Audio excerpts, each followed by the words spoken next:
আমারই একটা মেসেজই থাকবে সবার কাছে যে এই জিনিসটাকে আমরা কেউই পলিটিক্যালিভাবে না দেখে আমরা সবাই জানি যে উনি দেশের জন্য কত কিছুই করেছেন।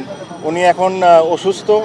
আমি এটাই আশা করব আর রিকোয়েস্ট করব সবাইকে যে জিনিসটাকে পলিটিক্যালিভাবে না দেখে সবাই ওনার জন্য দোয়া করুন যেন উনি তাড়াতাড়ি সুস্থ হয়ে যান।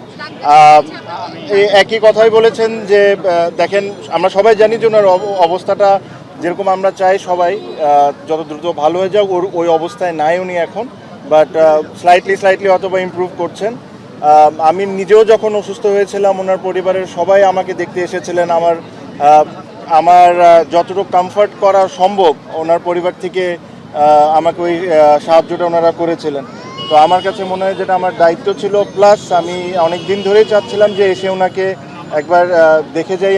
আপনারা জানেন যে দেখা হওয়াটা সম্ভব না বিকজ উনি সিসিওতে আছেন, বাট ওনার পরিবারের অনেকের সাথে দেখা হয়েছে। সো আমি আমার সালাম আর আমার উইশেস ওনাকে জানিয়েছি।